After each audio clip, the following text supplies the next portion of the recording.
All right. Hello, everyone. You are listening to the Minding Mind podcast, where we live life with ease, connection, and permission to just be. I'm your host, Evelyn LeVasseur, and welcome back to another episode. I'm really excited about this conversation we're about to have. We're going to be talking to Kaitlyn Cook, and we're going to talk about the mindset of an entrepreneur. And I'm excited because you are going to recognize, whether you are an entrepreneur or not, the mindset work is truly what brings you home to you. And I think Kaitlyn is going to be able to help us understand that way more vividly. So let me tell you a little bit more about Kaitlyn. First, Kaitlyn is Australian, but now lives in the UK with her fiancé and son, Alfie. Since 2013, she's been helping people grow businesses. And for the past 5 years, she's been growing her own business. Now, fully understanding what it takes to, quote, make it in the business world. Kaitlyn, welcome to the show. Thank you so much. It's an honor and privilege to be here. Thanks for the intro. So excited. I mean, we were chatting for a few minutes before, and I feel like we could just talk all day long, but I feel like the people need to be let in. It's too good to not share. So why don't you start by just tell us a little bit about you? How'd you go from Australia to the UK? Where'd you even get the courage to up and do that? And then let's go for it. Okay, brilliant. So my journey's quite big. So I had, when I was younger, I was like, I'm going to work in banking. It's my dream job. It's what I'm going to do. And as soon as I get there and I do that, I'm going to feel happy and I'm going to feel like I've made it and I've done it. And I got into banking and I did really, really well. And I was promoted every couple of years. And after 7 years, I was like, I don't feel happy. I haven't actually ever hit that yet. What's going on? And I actually really took an internal look at myself and I was like, if I just have the same year again, how would I feel? And then an internal dread came over me and I was like, oh my God. I was so terrified to change. And I had been living in the same pattern for so many years. And I was 26 at this stage. And I was so terrified of change, but I was more terrified of what would happen if I stayed the same. And it was that tiny moment, and that's why my life now is made up of tiny moments of courage, because it's not let's just be courageous every moment, but it's a moment of courage that changes your life. And so I sold everything. I moved to the UK and I lived there for 2 years, met my now fiance who's English, and we traveled Southeast Asia together for a year. And then so we started in January 2019, and that's when I opened my laptop and went, how can I actually make money online? And then 5 years later, I make a lot of money online, which is wonderful. But then we had our little surprise Alfie. He was 4 months in my stomach, had no idea. Had him in Australia, and COVID hit just when we found out we were pregnant. So that was a whirlwind. And then we moved back to the UK when Alfie was about 15 months old. And now we live about 45 minutes from London. Amazing. And it's beautiful. Amazing. What made you choose the UK to begin with? My friend actually lived there. And I honestly had watched so many movies about the UK. And I loved the accent. And I was like, I have to move there with the accent. And so I did, and my friend was there, so I was like, I'll just do it. So it was a really good choice. Okay, so I want to get into all of this because even though our stories are so different, I feel like the things that we went through in our story are similar, right? So I was a middle school teacher. I taught middle school English for 11 years.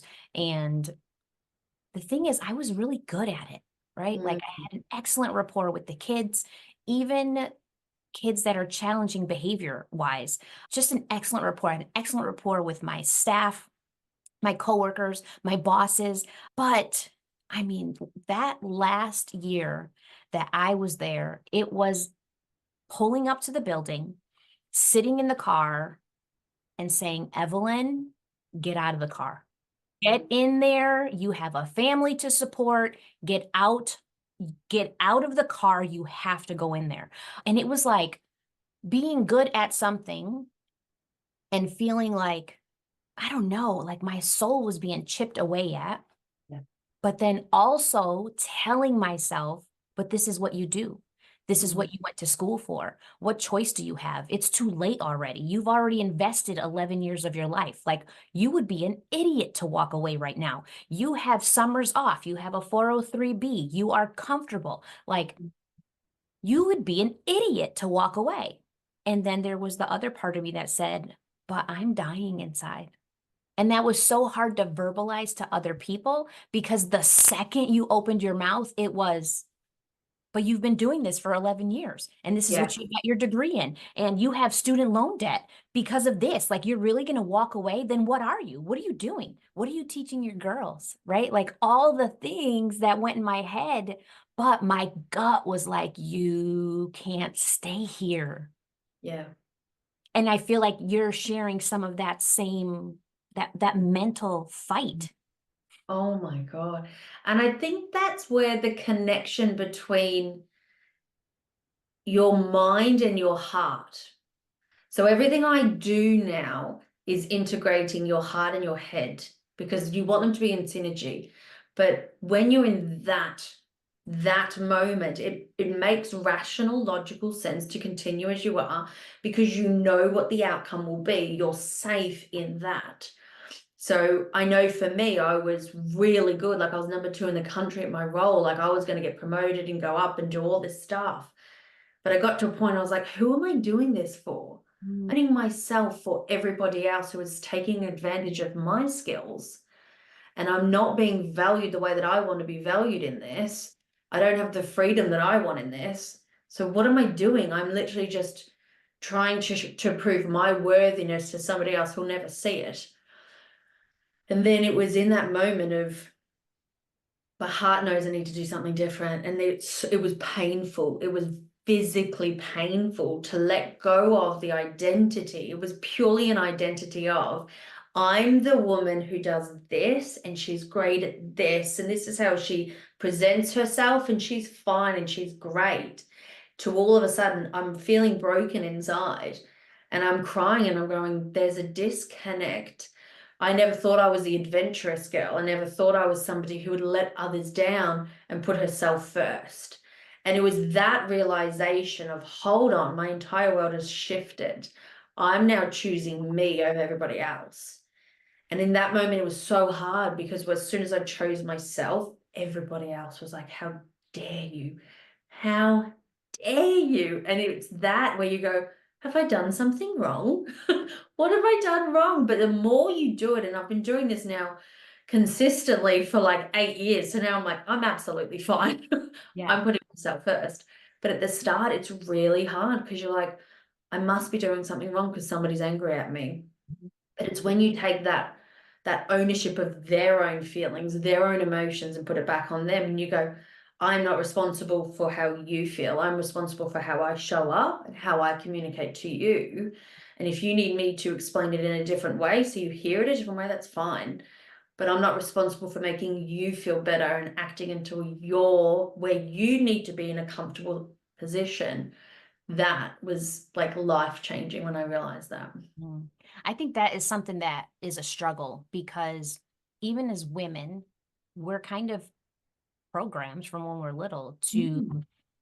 literally shrink Mhm. every part of ourselves mentally, emotionally, verbally, physically, so that other people will be comfortable, right? And that we actually find the most value in ourselves in how we show up for others, how we take care of others. And I don't think that's the intention, right? But it is the lesson. You learn. I know I learned that my suffering, my struggle, my overwhelm, my exhaustion, like my mental tipping point, all of those things were a reflection of the fact that I was doing it right. Yeah. Yeah, right. Like, there's validation in exhaustion, and you Mhm. wear that shit like a cape, and you connect with other women, and you're like, we're all exhausted. We must all be doing this right. Like, this is just how we live. And then you get a little taste of what ease feels like. You get a little taste of what peace feels like. You get a Mhm. little hint of like what it's like to just be. And you're like, wow. all of these things that have been holding me back have been Mm, self-inflicted mhm. because I don't want to let other people down. But truly, by keeping everyone else happy, by focusing on who I was supposed to be, the person that was constantly being let down was me. Yeah. Literally walking in self-betrayal Mm, to be who I thought I was supposed to be instead of just who I am. yeah. That is big. That is huge.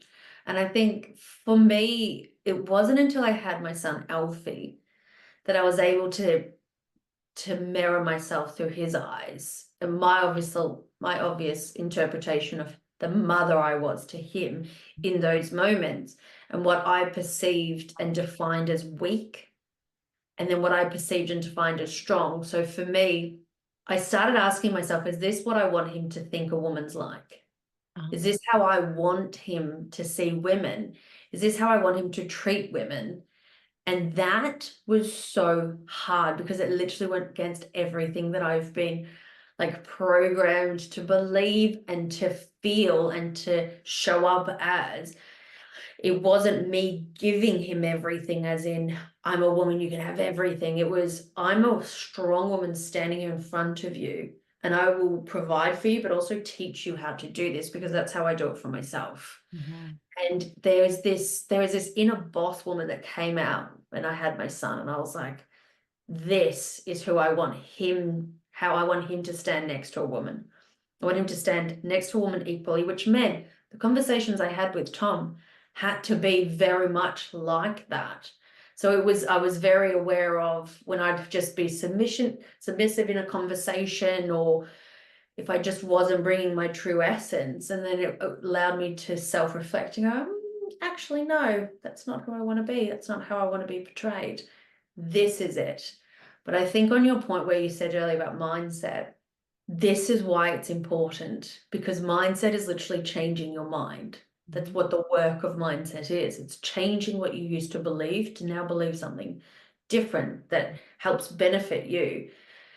And a lot of the work with women is about shifting your mindset from everything you can give others to how you can fill your own cup first. And it's such a subtle, you can still give to others at the level that you want, but first give to you. That's what we've forgotten or never been taught. Give to yourself first. Then when your cup overflows, give to others. That's where your strength can come from. Instead of you being depleted and asking for something, you can be like, I'm overflowing, have some of this. And then feeling resentment, Oh my God, right? yes. Feeling this resentment of I'm neglected. Nobody takes care of me the way that I take care of them. Nobody shows up for me, right? Like it's up to me to take care of everything when really it is literally us. It is us who created that reality and then resents the result, right? Like it just Yes, but it's so interesting you say that. And I've actually been in this cycle for like the last couple of months. I'm like, what is going on? And for me, the story and what's going on internally is I can't have it all. Mm, I can't have a successful, thriving business and a fiance who loves me and a healthy, happy, thriving son. mm, Something has to give. So I'm like, right, I'll just give everything to everybody and then I'll be the person who gives because I can't possibly have it all because how dare I? Then you mm, go into that and it's on those moments and it takes me a while to get there. And then I'm like, wait a minute, hold on. Do I want my son to be able to have it all if he wants? Yes, I do. Okay, so what does that mean? That means I can have it all. Okay, so what does that mean then? And then it's rewriting those when you're in the midst of that resentment and that anger and frustration. And mm, it's literally just yourself because there's a boundary you haven't put in place. And it's icky and it sucks having to put up a boundary when you haven't learned how to, but mhm. you can learn how to, and it does get easier. I love that. So tell me a little bit about how this journey, I mean, obviously you have gone through a lot of mental shifts, mindset shifts to become who you are today, and you're not done, right? Obviously, you're going to continue to grow and change and evolve. How Mm. does all of that work correlate to the entrepreneur, to the successful business, to the being able to make loads of money at home. Like, how does one impact the other? I think so. Everything I do and everything, because of the lessons I've learned and the struggles and the shifts I've made, I've realized I view things in a holistic sense now. So it's very much right, what do I want to achieve? Where do I want to end up going externally? Now, why do I want to get there? What is it that I want to be feeling? How do I want to be showing up for that? And then it's that gap in between. And I've realized the more success I have, the quicker the success I have is in realizing what's stopping me in between those moments. So the way everything I do now is about that holistic approach for myself and for my clients. And it is a day-to-day practice. And I have to practice it because I shifted my business early on to just be strategic, external work.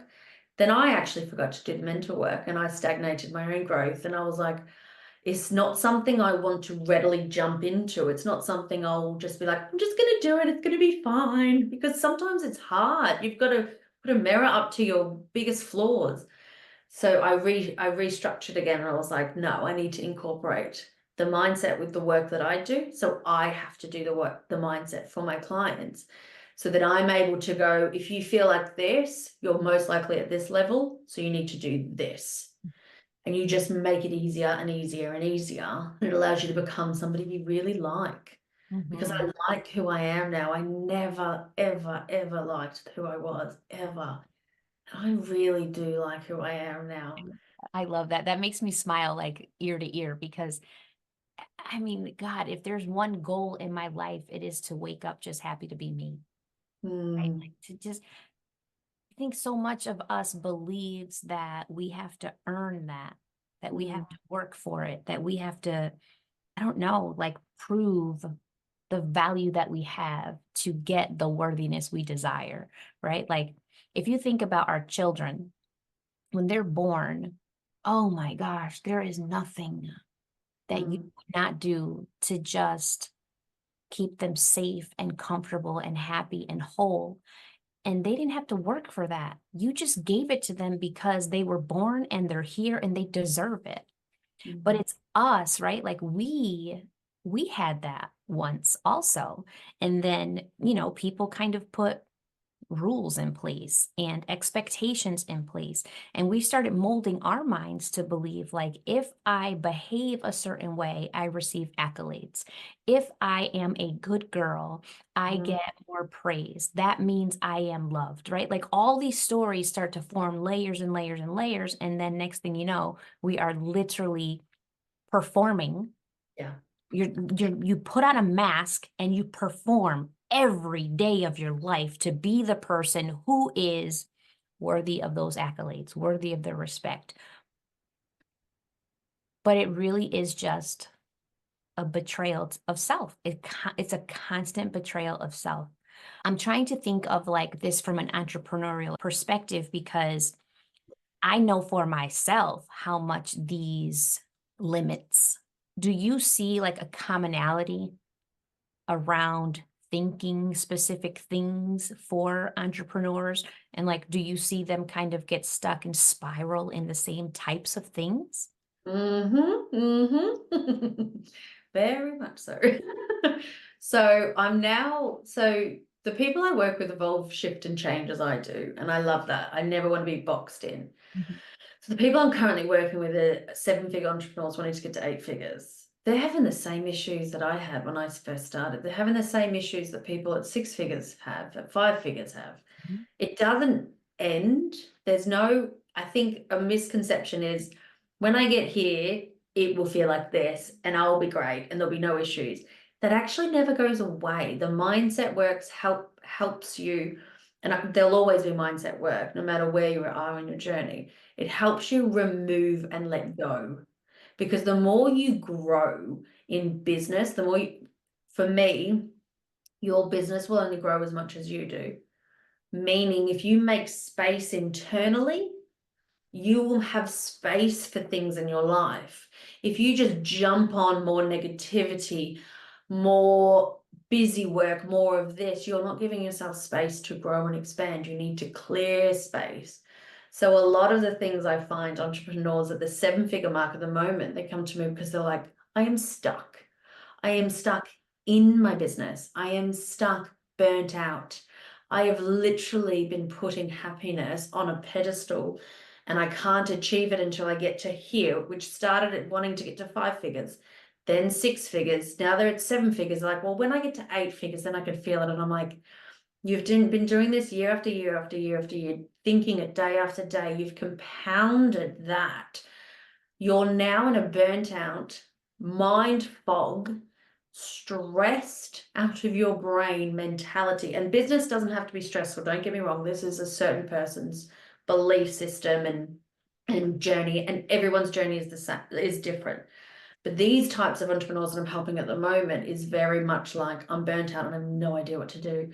And I tell them what to do and they hate it because I say, you need to take a break. And they're like, I can't afford to take a break.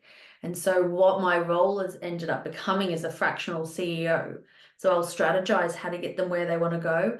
And then I'll ask them, please take a step back so you can breathe and you can have the space that you need to breathe, to sleep, to reset, to do what you need to do. And that break might just be a day. It might be a week. It might be a month.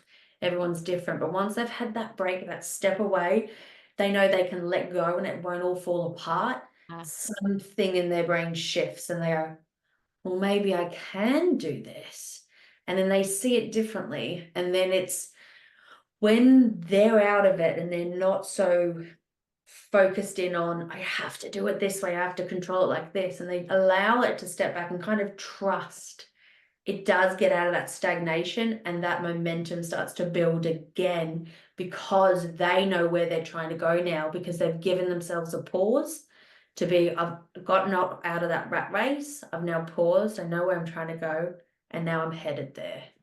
And it's so incredible to watch, but it's the mentality of, I can't be happy until, I won't be happy. Like, I'll be happy when I do this. I'm doing all of this for my family, but if I put all my time and effort and energy into my business now, then my family will be happy. But by the time that happens, your family is already grown up and gone. So it's really about integrating the two and giving them permission to not make it as hard as they've made it. They've done the best they could until now. So let's make it even better. And it's also allowing people to understand that just be compassionately accepting where you are and where do you want to be, and let's just bridge the gap moment by moment from where you are. I love I love your approach. I also think that I can see where people would struggle. Just the idea of saying you need a break, right? You need to rest. Like, we are not programmed to do that. Even laying down on the couch with a cup of tea or wine, or my friend is coffee, but laying down with that, right? Like, mug in your hand and then thinking about all the things you should be doing is not really rest. So do you also guide these people that you work with to recognize what true rest actually looks like and can feel like? Oh my God, yes. Because you have to reignite what it actually is. If you've been on a pattern, and I think I recognize this so well in my clients because I was on this pattern. Like, my pattern when I was in Australia and I hadn't left the bank, it was self-deprecating. It was, you can't be happy. It was this constant spiral, and I had no space to think of anything beyond that. So now in my work and what I do for myself is I will literally say to them, go for a walk out in nature, and I want you to think of nothing. And they'll go, I can't think of nothing. I go, right, think of a tree. Think of a tree. And it's that tiny little moment, because even when you're outside your business and you're still thinking of your business, you're still in your business. Yeah. But you need to step out of it to literally create space mentally. That space could be a minute, and that's enough for you to have a breakthrough. It could be 5 minutes. So a huge part of what I try and help clients with is meditation, because I'm a huge advocate for meditation, because it does literally quieten your mind. And when you're trying to receive new innovation, you're trying to receive new ideas of growth, you need to stop thinking about one particular thing and fixating on the problem and just open up space to receive something new, which does come in the way of either meditation, or even if you just read a book or do a puzzle or something like that. I'll always ask them at the start when we first meet on the first day, I'm like, what do you love to do? And they'll tell me. So then about halfway into our sessions, I'll go, okay, so now it's time for you to do that thing you love, but on this particular day. So we've blocked out your calendar, so you're doing nothing but that. And they're like, oh, okay, I'll do that. And then they go, oh my God, I feel like a whole new person. I feel this, I feel this. And you're like, of course you do, because you've actually allowed yourself Yeah. a break from having to be it all, do it all, and you've had fun. And when you're having fun, you can merge and dance with innovation and strategy, passion and fun and purpose. Instead of it being, this has to be hard, this has to be a struggle, I have to push against it. It's like, actually gets to be easier. Just allow yourself to grow in making space. Mm-hmm. So, what would you advise to the entrepreneur who has been at this for a while, is stuck, like, well, just stuck, feeling stuck? How would you tell them, like, as a first step, like, what is this merging between strategy, mindset, compassion, taking breaks? Like, what would be a good first step to get them to understand how connected these things are and where they should maybe start to begin an acceleration from a place of ease? Yeah. Oh, good question. So the reason this is what I've come to find is the reality of it. When someone's like, I'm stuck, I am stuck, I'm stagnant, I don't know what's going on. It's because they don't know where they're going. If you don't know where you're going, you are already there, meaning you have no momentum to move, or you're feeling like you have to move, so you're moving around in circles to justify that you're moving. You actually have no idea where you're going. And if you're like, no, I do, I've got a vision, I know where I'm going, but you're not moving towards it, it's because it's not your vision. You've picked up somebody else's. You don't care enough about it. You've just said it's yours, but it's not. So the first thing I do when someone, because they come to me and they go, I'm burnt out, I'm stuck, I don't know what I want, I don't know where I am, I don't even know what I want. Where do I want to go? And I'll start by taking them out of where they are internally. So where they are internally, when we talk about being stuck, there's elements of frustration, there's elements of stress, of imposter syndrome, of self-doubt. We can't innovate from a place of that. So then I take them outside of that and go, what do you enjoy doing? Tell me about the day that you have. What do you enjoy? Is it sipping on your morning coffee? Is it that moment right before your children wake up? Is it that moment where a client has a massive smile on their face because you've delivered the work you want? What is it? Let's find the essence of those types of moments of joy. And then when I find those moments of joy, we write a list of it. Then I go, right, off this list of the joy that you love, how much are you doing that in a day-to-day basis? And normally they're doing it less than 5%. So like, of course you're stuck, because 95% of your time is spent on things you don't enjoy doing. So you're recreating these feelings of negativity because everything you're doing is working towards that. So the first thing I always suggest to get them out of that position, if they don't know what they want and they're like, I have no idea, is just to shift the moments of what they do moment by moment in their day, incorporating more joy, because that will activate that creativity. It'll take them out of their stress response. From that place of innovation and creativity, then we go, now let's think bigger, because you're not so isolated in the one moment. Let's think bigger. If you could have 8 figures in your business, what would that look like? What would you do day to day? Then they can see it because they can feel it a bit better. You've moved them. And some people's journey, it takes them a day to literally just have that permission to do something they enjoy in work. Other people, it takes them a week or a month. Everyone's journey is different and unique, and it doesn't matter. The point is they've made the decision to change. So that's what I would do. Rate what you're doing now on a scale of 0 to 5, 5 being the most enjoyment you'll ever have, and 0 being you hate it. Delegate the things you don't enjoy, or find a way to stop doing it, and do more of what you do love inside and outside of your business. because Yeah. you don't have to work 9 to 5, 10 hours, 12 hours a day in business to have a successful business. But the time you do work in your business has to be intentional and deliberate, and it can be enjoyable. I love that. You know, while you were talking, I feel like the thing that came to me was in my business, even transitioning to doing more this internal identity work. I love being able to impact people. I love watching women step into their own. I love when someone gets that just confident, knowing, comfortable smile on their face.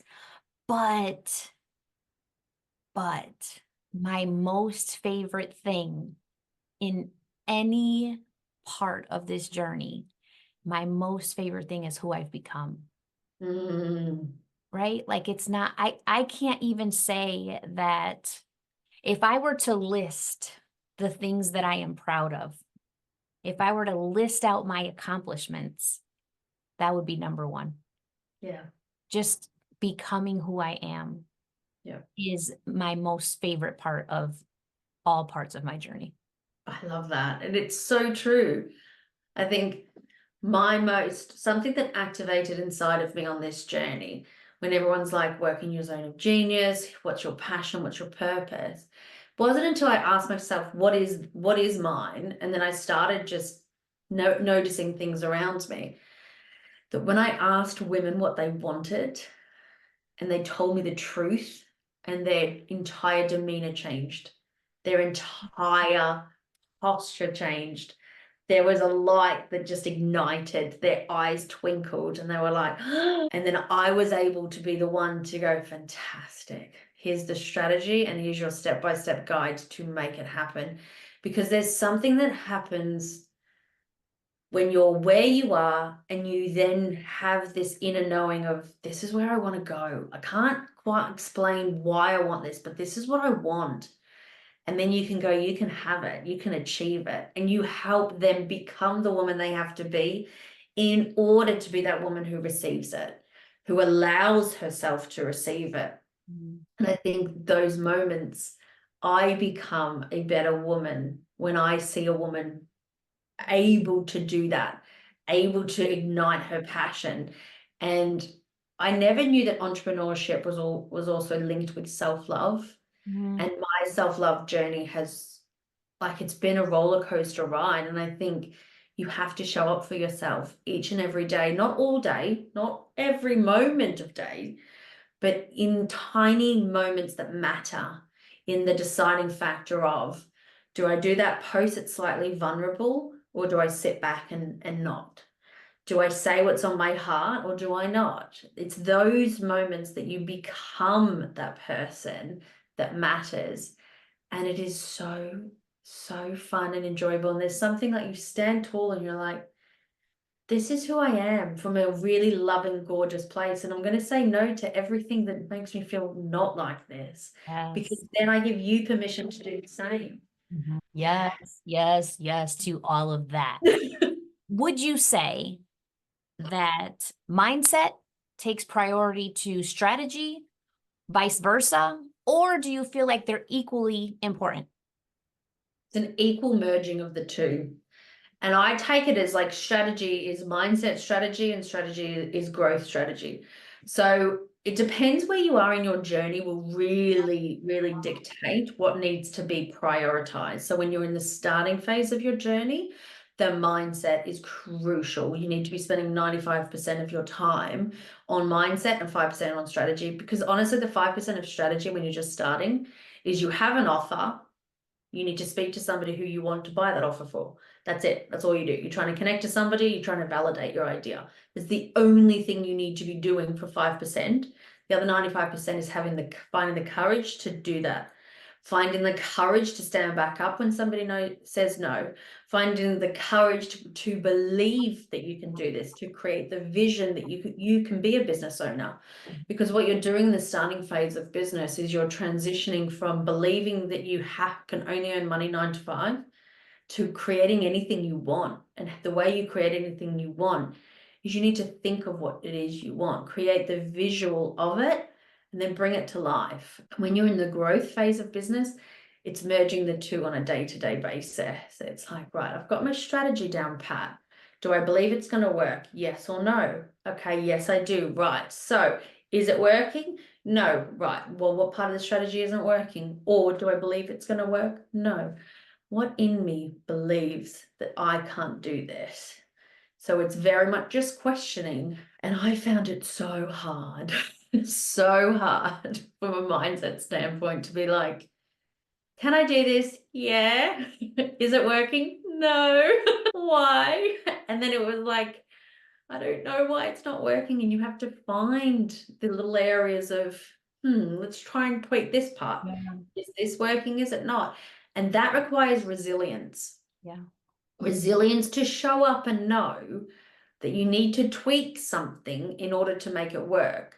And one of the biggest lessons that I ever learned when I first started working with businesses is the reason people succeed and the reason people fail is the people who failed were the ones who decided to quit. They did not get back up. And that's okay. If you choose to not get back up, that's entirely your choice. But if you want to succeed in business, you can. You just have to keep moving Yeah. forward. Yeah. That's the only thing you need to do is just keep moving forward. Keep moving forward. And, Yeah. you know, I feel like there's so many parallels between that thought of just moving forward in business and also continue to move forward in your mental journey and continue to Mhm. move forward in your relationship journey.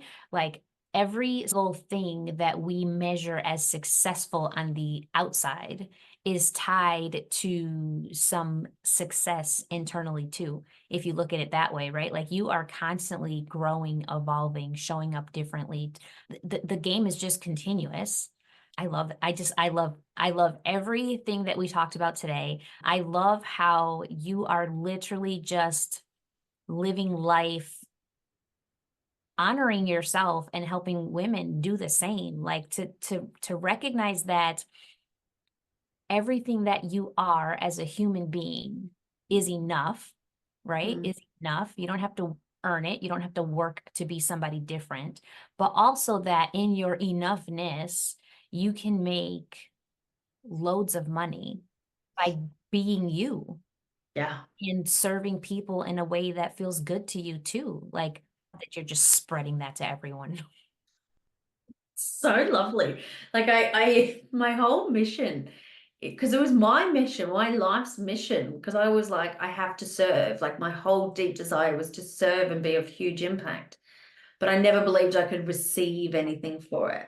So what I teach and what I coach and how I consult, it's let's create and grow impact and profit because it's not one or the other. It's you can have both and you can have both blended so beautifully together.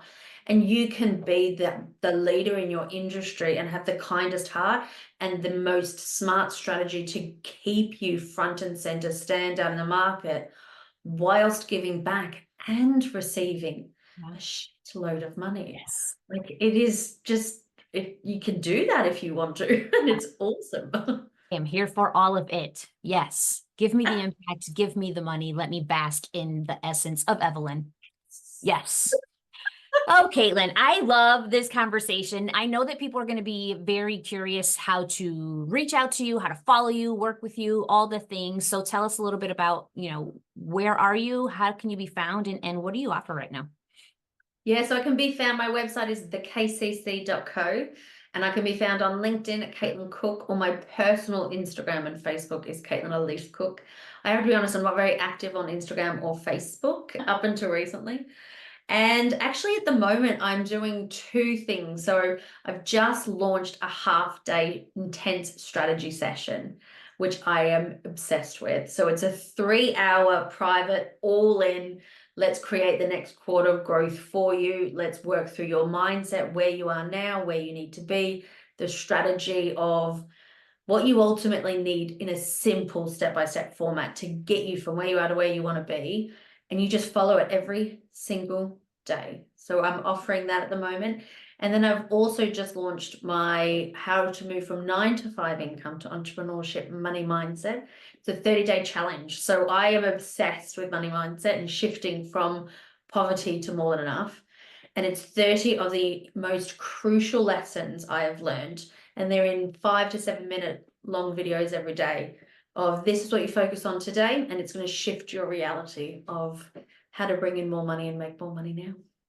I love that you have both options, meaning somebody who is ready to dive in and work through, you know, some deep work quickly. And also this 30-day option is such a beautiful example of like small lessons with actionable steps that could Mm. make a huge difference in 30 days. Yes. And I think I'm obsessed with innovation, but I'm also obsessed with action because you need to take action. And I was so fear debilitated me for so many years that I didn't realize it was those tiny actions that compounded moment by moment, day by day, that made such a crucial difference in the growth of myself and my business.